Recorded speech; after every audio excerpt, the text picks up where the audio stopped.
வணக்கம் நண்பர்களே. ஆன்மீகத்தில் உயர்ந்த நிலை அடைய வேண்டும் என்று தொடர்ந்து முயற்சி எடுத்துக்கொண்டிருக்கும் அனைத்து நல்ல உள்ளங்களுக்கும் எனது அன்பான வணக்கங்கள். அனைவருக்கும் வணக்கம். இன்னைக்கு நம்ம பார்க்கக்கூடிய தலைப்பு என்னன்னா, மனிதனுக்கு மனம் தெளிவா இருக்கிறதுக்கு என்ன வழி?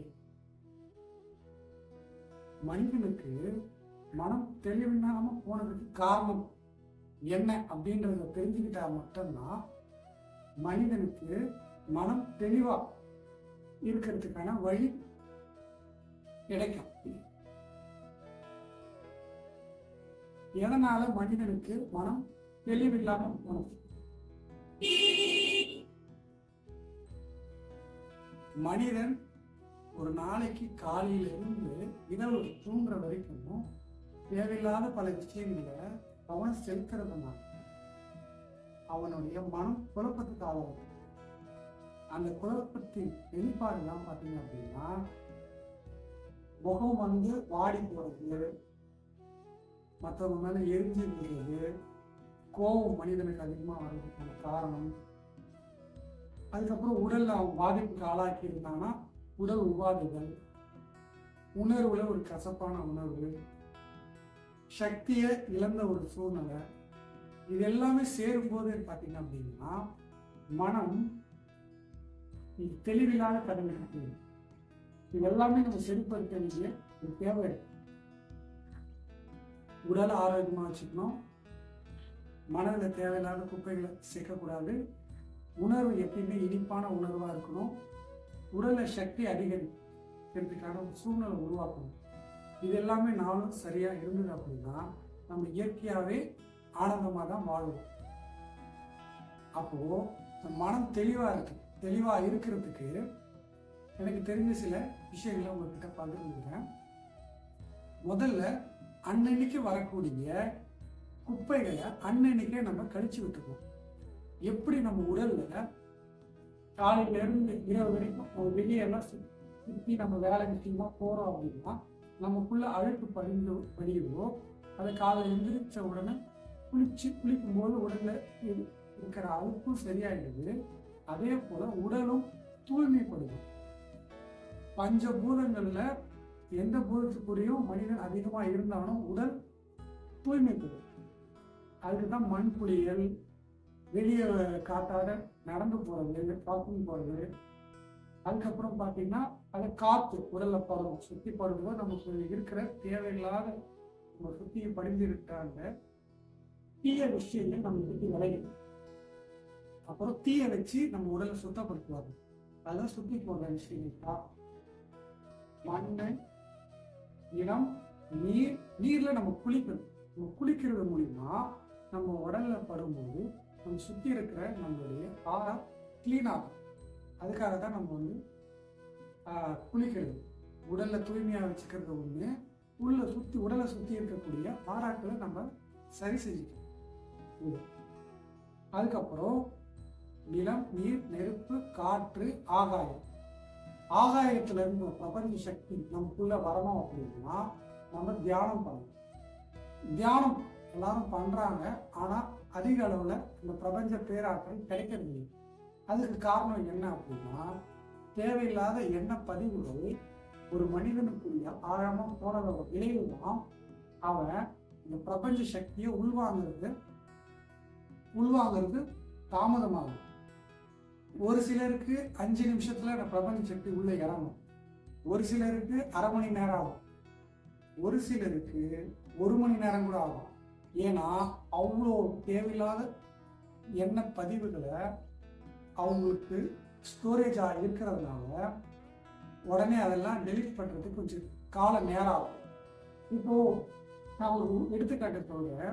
இப்போ இந்த போன்ல ஒரு 10 ஜிபி நீங்க ஸ்டோர் பண்ணிட்டீங்க, சரிங்களா?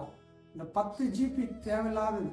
இந்த 10 ஜிபி டெலிட் பண்றதுக்கு உங்களுக்கு 1 நிமிடம் காலம் ஆகுது அப்படின்னா, இதுவே நீங்க 1 MB டெலிட் பண்றதுக்கு எவ்வளவு நேரம் ஆகும்? ஒரு செகண்ட்ல டெலிட் ஆகும்.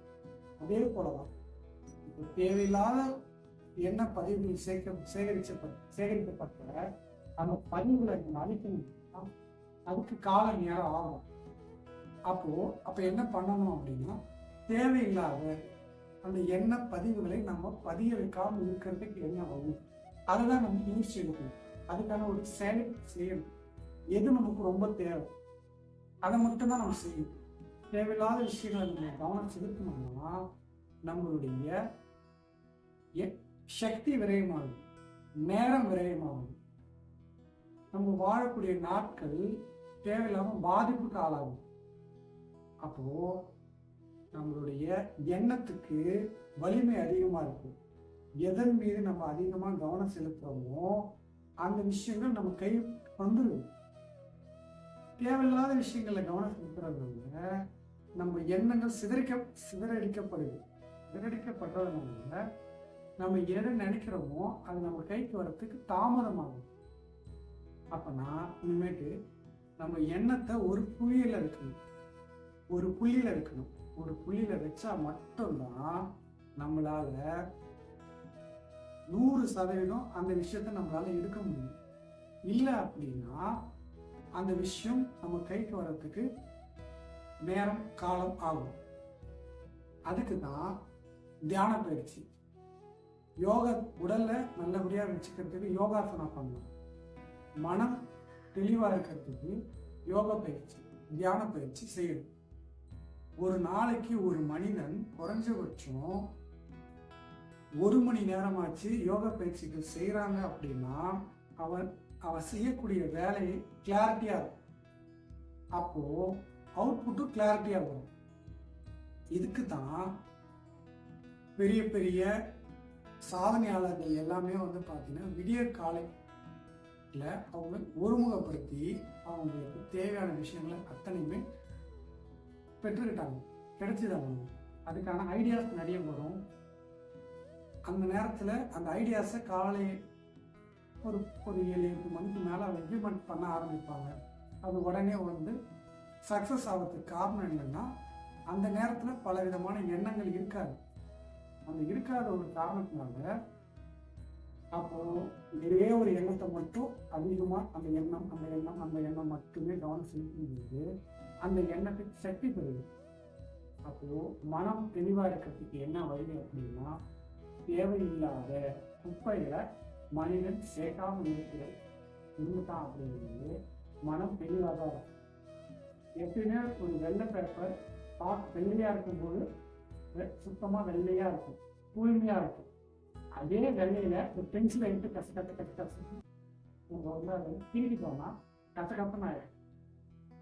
இருக்கிற அந்த வெள்ளை பேப்பர் வெள்ளையா வரணும்னா முதல்ல இரேசர் வச்சு எழுதணும், அழிக்கணும்.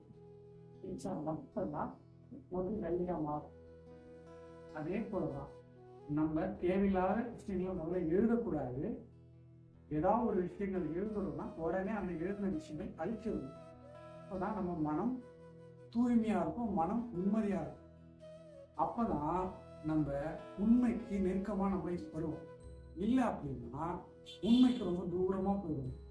உண்மைக்கு நம்ம தூரமா போறதுனால நமக்கு வாழக்கூடிய நாட்களிலே நமக்கு ஒரு பாதிப்பா அமையும். இறைவனை உணர்வதற்காக தான் நம்ம இந்த பூமிக்கு பிறப்படுத்திருக்கோம். அதை நோக்கி மட்டுமே மனிதன் பயணம் செஞ்சான் அப்படின்னா அவன் வாழக்கூடிய நாட்களே ஆனந்தமா வாழ்றதுக்கு வழி. அதுக்கு எனக்கு தெரிஞ்ச விஷயங்களை உங்களுக்கு நான் பகிர்ந்துக்கலான்னு விருப்பப்படுவாங்க. தியானத்துல ஒரு ஓய்வு நிலை அடையணும்னு நீங்க விருப்பப்பட்டீங்க அப்படின்னா அந்த தொடர்பு கொள்ளுங்க. நான் உங்களுக்கு வழிகாட்டுறேன். நன்றி, வணக்கம்.